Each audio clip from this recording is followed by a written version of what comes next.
Ahora, cuando tienen un muestreo no probabilístico, tienen que usar los test no paramétricos. ¿Ok?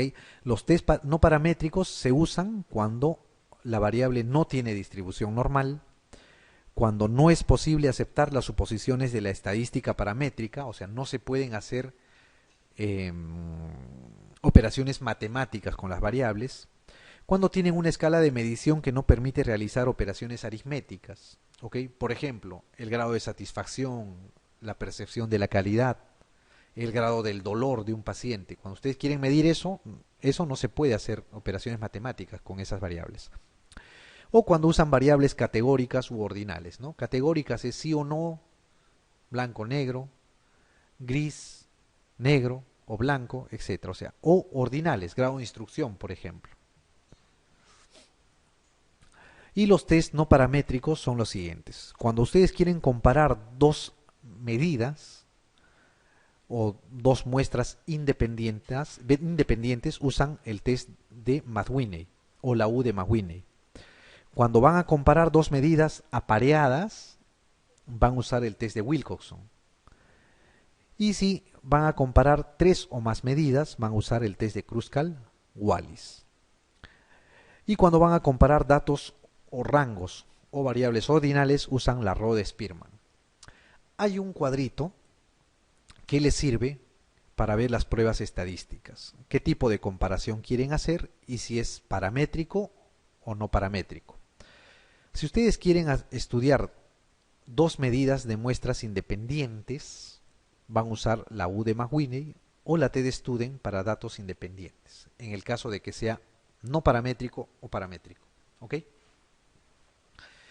Si van a medir o van a hacer la medida de dos medidas de datos pareados, deben usar el test de Wilcoxon o la T de Student para datos apareados. ¿Qué diferencia hay? Cuando son muestras independientes, por ejemplo, ¿qué cosa van a medir ustedes? Van a medir, quieren hacer un estudio en el cual vean qué nota sacan los alumnos de MIC versus qué nota sacan los alumnos de otra academia de preparación preresidentado en el examen. Son muestras independientes, poblaciones independientes, ¿no es cierto? Si ustedes quieren hacer o quieren estudiar datos apareados, podría ser, ustedes dan un examen acá, basal, tienen una nota, al mes de estudios dan otro examen, a los 2 meses dan otro examen y al tercer mes dan otro examen. Es una misma población a la cual se ha medido varias veces. A eso se llama datos apareados. ¿Ok? ¿Por qué? Porque cada uno de ustedes va a tener varias medidas. ¿Ok? Eso es un test o una medida para datos apareados. Ok, cuando son tres o más medias, tres o más promedios o medianas, de acuerdo a si es paramétrico o no paramétrico, se usa el test de Kruskal-Wallis o el análisis de la varianza. Y cuando son datos o rangos ordinales, se usa la Rode-Spearman o la R de Pearson. Estos son los tests que se usan cuando el muestreo es probabilístico, la distribución es normal y son las pruebas paramétricas. Cuando la distribución no es normal, el muestreo es no probabilístico, se usan estos tests que son los no paramétricos. ¿Ok? Bien, hasta ahí les van a preguntar. Jamás en el examen les van a preguntar, ¿hay usted el H cuadrado, hay el análisis de la varianza o hay la correlación R? Porque no preguntan así. Y ahora ya no se usa siquiera la calculadora para eso, ¿no? Lo hace el ordenador mediante programas estadísticos. Ok, esta es otra explicación del cuadrito que ya hemos visto, ¿no? De otra manera. Y estos son los test no paramétricos. La diferencia es que en la literatura anglosajona usan el test de Friedman cuando la variable esta, una es cualitativa de dos categorías y la otra es cuantitativa u ordinal. Usan el test de Friedman. Pero normalmente los estudios, las preguntas que vienen de acá vienen del la estadística americana. Entonces no les van a preguntar sobre esto. ¿Ok? Muy bien. Vamos a responder entonces las preguntas. Dice la 43. En un estudio clínico, A una serie de pacientes se les trata con un nuevo fármaco para estudiar si, en un periodo de tiempo después de la administración de dicho fármaco, el nivel de bilirrubina ha disminuido. Se acepta que la distribución de la bilirrubina es normal para este diseño. ¿Cuál es la prueba estadística de elección? ¿Qué usarían? Ok, es lo mismo. Ustedes, acuérdense, dan un examen basal y después les toman otro examen y otro examen y otro examen. Ok, y tiene distribución normal. Entonces van a comparar promedios de bilirrubina, ¿no es cierto? Para comparar medias o promedios, ¿qué usan? La t-de-Student. Si van a usar la t-de-Student, en este caso, ¿serán para datos apareados o para datos independientes? Apareados, ¿no es cierto? Acá la respuesta es la A. Dice, un ensayo clínico sobre 3.000 pacientes compara un nuevo fármaco antihipertensivo con placebo, 1.500 pacientes por rama de tratamiento. Para cada grupo se obtiene un valor medio de tensión arterial. Para comprobar si existen diferencias estadísticamente significativas se debe realizar la siguiente prueba. ¿Cuál prueba usarían? Cuando no les mencionan si la distribución es normal o simétrica, ustedes tienen que asumir siempre, en cualquier pregunta, que la distribución es normal. ¿Ok? Que la distribución es normal. Entonces, cuando la distribución es normal, tienen que usar los test paramétricos. ¿Ok? La t-de-Student, el análisis de la varianza o la correlación de Pearson. Cualquiera de esas tres. Entonces, en un ensayo clínico sobre 3.000 pacientes, se compara un nuevo fármaco antihipertensivo con el placebo. Hay dos grupos de tratamiento. 1.500 por cada rama de tratamiento. Y se obtiene un valor medio de tensión arterial. ¿Qué cosa van a comparar? El valor medio de la tensión arterial, o sea, el promedio. ¿Quién les compara medias? ¿Quién les compara promedios? La t-de-Student. ¿Ok? La t-de-Student. Muy bien. La siguiente dice, en un ensayo clínico se comparan 3 tratamientos, placebo, tratamiento establecido y un tratamiento nuevo. La variable respuesta es continua, por ejemplo, el nivel de glucosa en sangre. Si la variable no tiene una distribución normal, el test correcto para comparar la respuesta es, ¿cuál sería? Si la distribución fuera normal, hay tres variables, ¿no es cierto? Cuando hay 3 variables y se va a comparar con una variable cuantitativa, ¿qué se usaba? El análisis de la varianza, ¿no es cierto? Si la distribución es normal. Pero acá dice, no tiene distribución normal.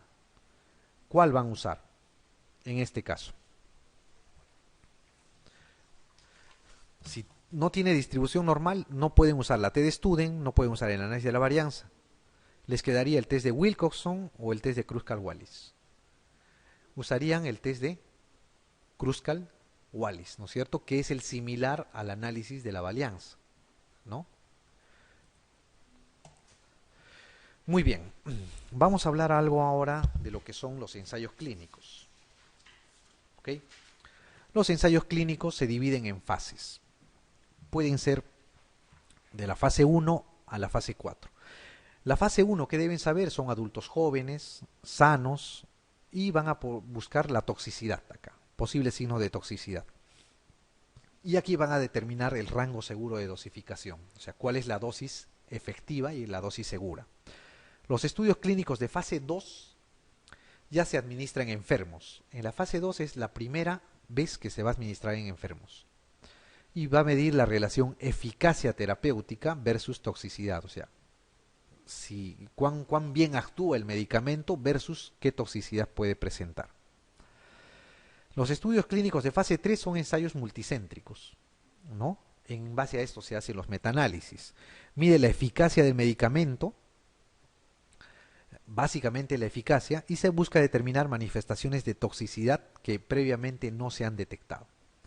Y los estudios clínicos de fase 4 son los estudios que se hacen de farmacovigilancia, ya cuando todos los medicamentos están en estudios de fase 4. ¿Ok? A todo se hace farmacovigilancia para buscar posibles reacciones adversas. Entonces, estas 4 fases deben de recordar. ¿Ok? Son los ensayos clínicos, los experimentos en humanos. La siguiente dice, ¿cuál de las siguientes no es un objetivo habitual de un ensayo clínico con un medicamento? estudiar propiedades farmacocinéticas, demostrar la eficacia, conocer el perfil de seguridad, determinar la dosis o determinar el patrón de prescripción habitual. ¿Cuál sería? Normalmente la farmacocinética, la farmacodinamia, las dosis letales se hacen en estudios en animales. ¿Ok? Cuando ya se empiezan a estudiar en humanos, ya se han estudiado toxicidad, farmacodinamia, farmacocinética, dosis letal, dosis segura en animales. Entonces, en humanos ya se tiene una base, ¿no? Las propiedades farmacocinéticas normalmente se hacen en estudios previos. Muy bien, la 47 dice: al contrario de que los estudios de eficacia que se realizan en condiciones experimentales ideales, los ensayos clínicos de efectividad pretenden evaluar el valor de un nuevo tratamiento en condiciones lo más parecidas a las que tiene lugar en la práctica clínica habitual. Este tipo de ensayo clínico para la evaluación de la efectividad se denomina ensayos clínicos multicéntricos, ensayos clínicos aleatorizados, doble ciego y paralelos, ensayos clínicos post-comercialización, ensayos clínicos pragmáticos o diseños de cohorte amplia. ¿Cuál creen? Les están preguntando qué tipo de estudios son aquellos en los cuales se usa un fármaco en condiciones lo más parecidas posibles a lo que normalmente se va a usar posteriormente. A eso se llaman los ensayos clínicos multicéntricos. ¿Okay? En los ensayos clínicos multicéntricos la muestra normalmente es 5.000, 10.000 o 15.000 pacientes. ¿Okay? Son miles de pacientes los que usan. Y ya se empieza a usar casi en la práctica habitual.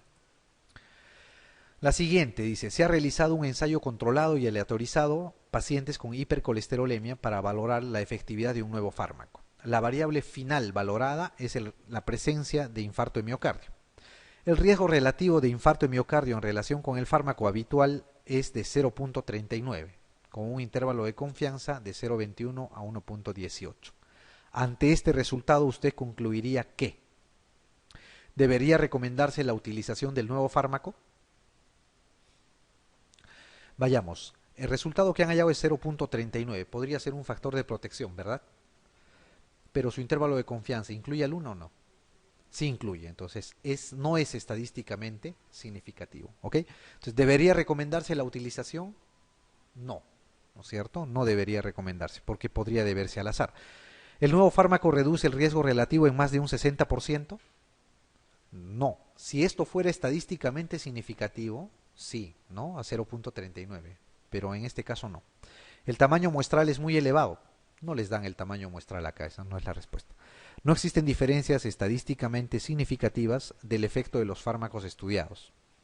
Esa es la respuesta, ¿verdad? Los resultados indican protección con el fármaco. Mentira, la respuesta acá es la D. La siguiente dice: estamos planeando hacer un ensayo clínico para comparar la eficacia de 2 antibióticos para el tratamiento de la neumonía. ¿Cuál de los siguientes datos no es útil para calcular el tamaño muestral? El número de pacientes que ingresan con un diagnóstico de neumonía en nuestro centro, que es de 5 a la semana. El porcentaje de pacientes que se curan con el fármaco de referencia, que en los estudios publicados es de un 85%.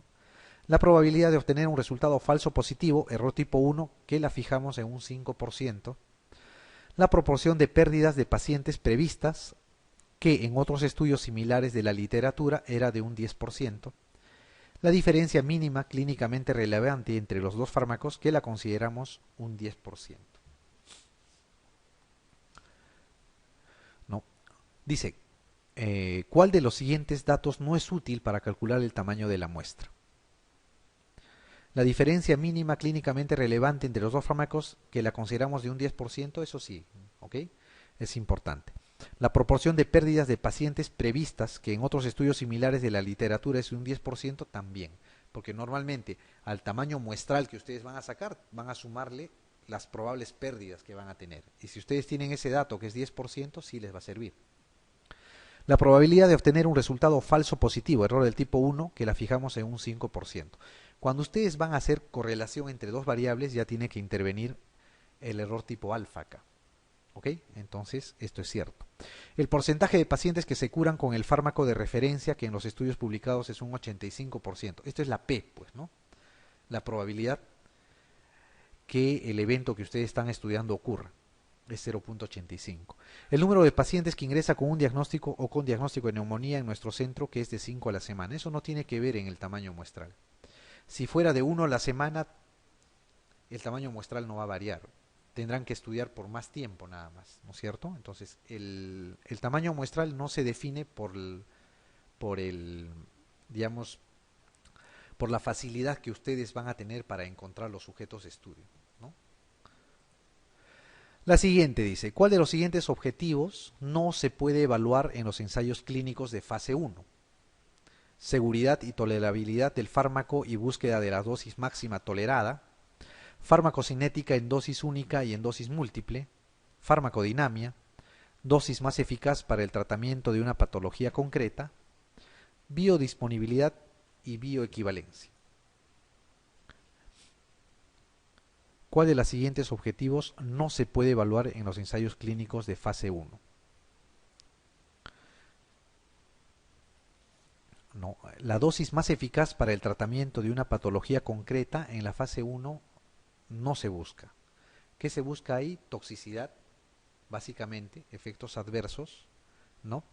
Y determinar cuál es el rango en el cual la dosis es segura, el rango, pero no la toxicidad, no la dosis máxima tolerada. Eso se hace previamente, normalmente en animales.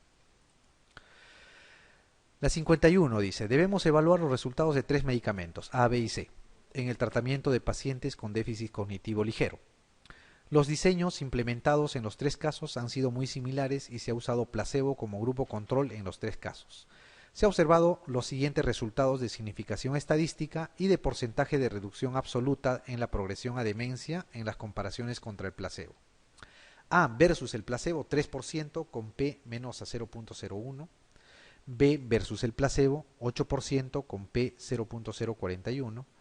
Y C versus placebo 1% con una P de 0.021. ¿Cuál de las siguientes afirmaciones se puede concluir a partir de los presentes resultados? A. El valor de P demuestra que el medicamento con un efecto de mayor magnitud es el del A, ¿no? A versus placebo 3%, dice. La magnitud es el porcentaje, 3%, 8% y 1%. ¿Cuál es el de mayor magnitud acá? El B, ¿no es cierto? Que tiene 8%, esto es falso. El valor de significación nos indica que el medicamento con un efecto de menor magnitud es el B. Todos son significativos, ¿ok? Todos son significativos. Es más, el B es el que tiene el mayor efecto, que es de 8%. Esto es falso también. El medicamento B es el que muestra un efecto de mayor magnitud frente al placebo. ¿Cierto o falso? Cierto. ¿Ok? Porque este es 3%, el A, el C es 1% y el B es 8%. Y todos son estadísticamente significativos. Todos son menor a 0.05. ¿Ok? Entonces esta es la respuesta. El medicamento B es el que muestra el efecto de mayor magnitud frente al placebo. Muy bien. La siguiente dice, los resultados que aporta un ensayo clínico con un nuevo tratamiento para la hiperplasia benigna de próstata comparado con un alfa bloqueante se basan en la variable principal fosfatasa ácida. Se observa una disminución de la misma con el nuevo tratamiento comparativamente con el de referencia de 30%, con un intervalo de confianza de 27 a 32.5%, siendo estadísticamente significativa. ¿Recomendaría cambiar a este nuevo tratamiento a sus pacientes? No, dice, porque el tratamiento elegido como referencia no es el adecuado. No lo sabemos, ¿no es cierto? No lo sabemos. ¿Por qué? Porque ustedes han hecho un ensayo clínico para ver la respuesta en la hiperplasia benigna de próstata comparando un alfa bloqueante con el tratamiento estándar. ¿Ok? Dice, no, porque el tratamiento elegido como referencia no es el adecuado. No, el tratamiento como referencia que ustedes han elegido es el adecuado, no es esa la razón. Sí, porque el intervalo de confianza es muy estrecho, podría ser, ¿no? De 27 a 32.5. Sí, ya que los resultados muestran diferencias estadísticamente significativas. Si bien es cierto, hay diferencias estadísticamente significativas, pero acá hay un error en el diseño. Vamos a ver más adelante. No, ya que la variable principal utilizada no es relevante. Esa es la respuesta, ¿no es cierto? La fosfatasa ácida es una variable que está muy poco relacionada con la hiperplasia benigna de la próstata. ¿Ok? Si ustedes medirían en la hiperplasia benigna de la próstata el tamaño ecográfico, la consistencia al tacto rectal o el tamaño en una ecografía transrectal, bueno, podríamos ver si es que disminuye o no la hiperplasia. Pero acá la fosfatasa ácida no tiene relevancia en el tratamiento. ¿Ok? No es relevante. En esta pregunta se objetiva un mal diseño. ¿Ok? Un mal diseño. Muy bien, en relación a las distintas fases del desarrollo clínico de los fármacos, dice, indique cuál de las siguientes afirmaciones es falsa. Los ensayos de fase 1 se realizan en voluntarios sanos para todos los tipos de fármacos. Los ensayos de fase 2 son de búsqueda de dosis y de diferentes pautas de tratamiento. Los criterios de inclusión en los estudios de fase 2 son rígidos. El objetivo primordial de los estudios de fase 3 es confirmar la eficacia del fármaco para conseguir su aprobación. Es cierto, los ensayos de fase 4 se realizan después de que el fármaco ya ha sido comercializado, ¿no? Estos dos son verdaderos. Está entre estos tres. Dice, los ensayos de fase 1 se realizan en voluntarios sanos para todos los tipos de fármacos. ¿Ok? Normalmente en los ensayos de fase 1 es la primera vez que se va a dar a humanos y se da en sujetos sanos. Los criterios de inclusión en el estudio de fase 2 son rígidos, sí, porque ahí es donde se empieza a dar en los pacientes. ¿Ok? Entonces aquí la respuesta es la B. Los ensayos de fase 2 son de búsqueda de dosis y de diferentes pautas de tratamiento. La búsqueda de la dosis se hace en la fase 1. ¿Ok? La fase 1.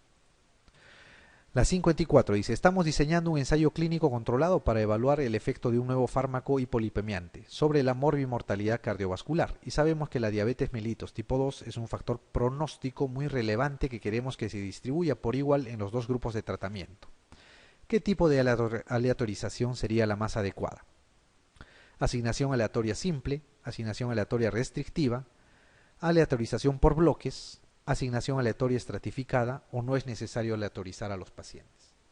O sea, en síntesis, ustedes quieren hacer un estudio en el cual quieren formar dos grupos. Un grupo donde o sea, los dos grupos de tal forma que el factor pronóstico, ¿no?, que es muy relevante, dice, que es la diabetes mellitus, quieren que se distribuya por igual en ambos grupos. ¿Qué tipo de aleatorización sería la más adecuada ahí? Normalmente cuando ustedes quieren generar grupos de trabajo, tienen que usar la aleatorización por bloques. ¿Ok? Por bloques. La siguiente dice, una de las siguientes afirmaciones con respecto a la aleatorización es incorrecta.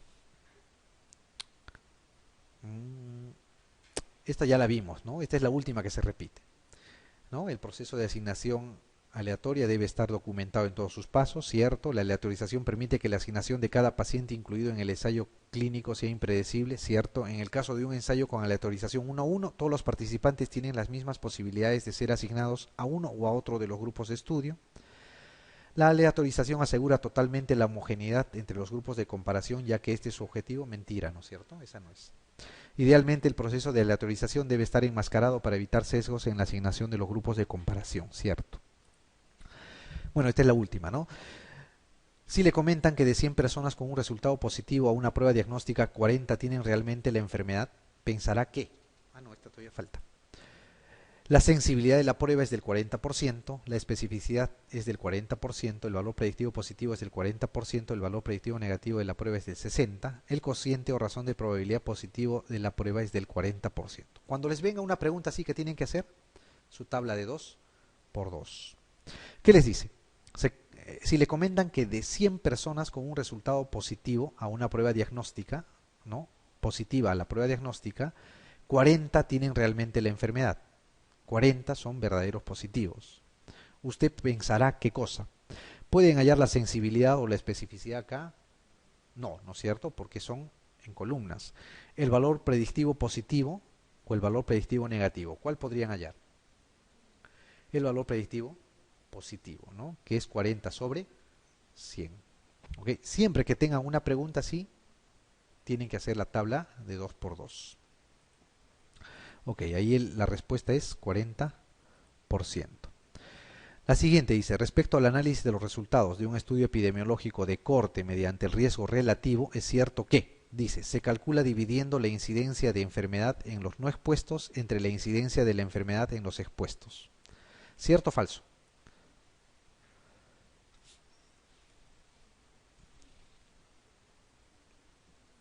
Al revés es, ¿no? Es al revés. ¿Carece de unidades? Eso es cierto. ¿Es una medida del efecto absoluto del factor de riesgo que produce la enfermedad? No, es relativo. En los estudios de corte tiene el mismo valor que el odds radio y su límite inferior es 1. Mentira, ¿no? Puede ser menos que 1.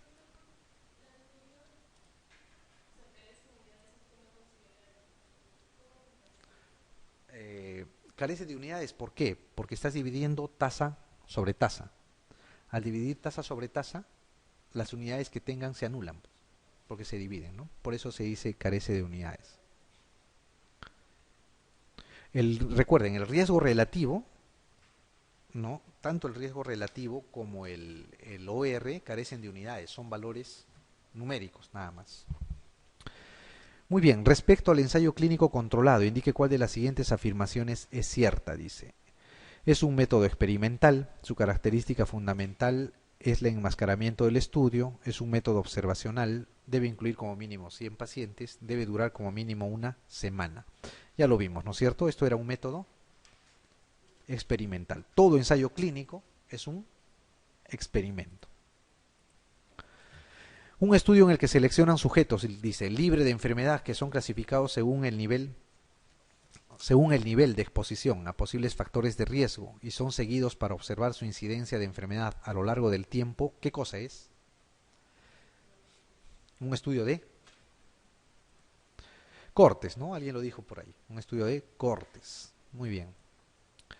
La última, se desea realizar un estudio que demuestre la asociación entre años de experiencia laboral y número de accidentes laborales en personal de salud. El test de hipótesis recomendado es, ¿cuál usarían?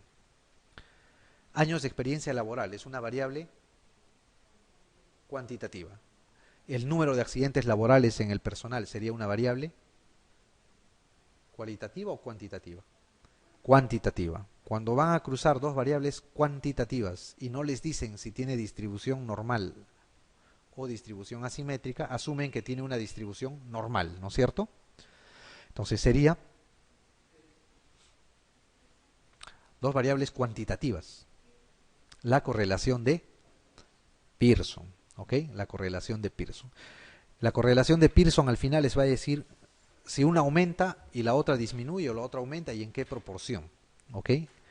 Se mide con una variable que es la R de Pearson. Entonces aquí la respuesta es la C.